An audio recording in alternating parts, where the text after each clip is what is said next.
Order number 2, Senator Mushtaq Ahmed Saab, please move order number 2. Sir. Shukriya, Mr. Chairman. I beg to move for leave to introduce a bill further to amend the Transgender Person Protection of Rights Act 2018, the Transgender Person Protection of Rights Amendment Bill 2021.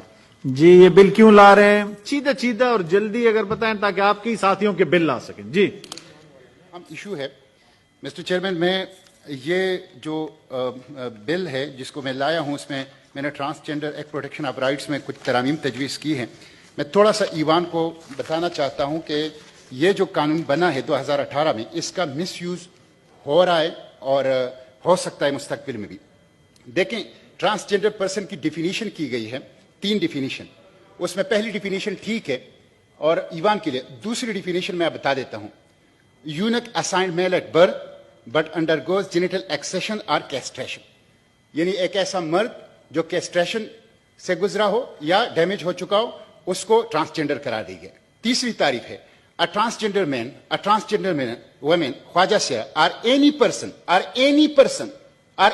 person whose gender identity or gender expression differs from the social norms and cultural expectation based on the sex they were assigned at the time of birth.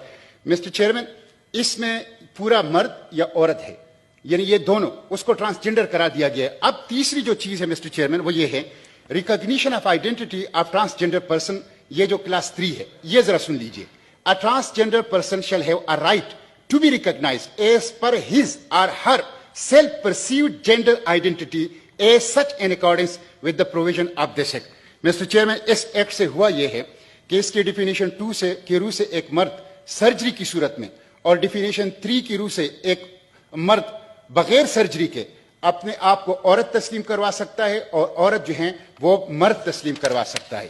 اس لیے mister chairman یہ اسلامی تعلیمات کے خلاف ہیں، اور اس کے نتیجے میں ہوگا یہ کہ جو سیکشن جو ڈیفینیشن کی اس ایکٹ کی جو ڈیفینیشن ہے اس کی روح سے اور سیکشن 3 کی روح سے ایک بندہ، یعنی آپ دیکھیں، اپنی مرضی، تخیل یا زغم کی بنیاد پر جس جنس کو رجسٹریشن کرنے کا اختیار دے رہا ہے. یعنی آپ دیکھیں his or her self perceived gender identity.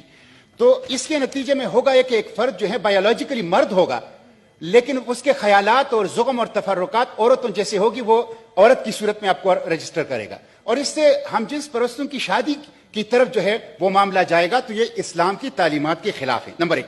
Number 2، یہ اسلام کے قانونی وراثت کے خلاف ہے. جی مشتاق ایکٹ کا سیکشن 7 ٹرانسجینڈر مرد کے برابر وراثت کا حصہ دیتا ہے، اور اس ایکٹ میں ٹرانسجینڈر کی جو ڈیفینیشن ہے، اور ایک کی سیکشن 3 کی ٹرانسجینڈر کی رجسٹریشن کی روشنی میں، کہ وہ ایک عورت کو جو ہے ٹرانسجینڈر عورت کو عورت کا اور ٹرانسجینڈر مرد کو مرد کا حق وراثت ملے گا. تو اس کے نتیجے میں جب وہ چینج کر لیتے ہیں تو یہ قانونی وراثت کے اوپر بھی اس کی ضد پڑتی ہے. پھر مسٹر چیئرمین، جو اس ایکٹ ہے، اس کی سیکشن 3 کی روح سے ٹرانسجینڈر کی سیکشن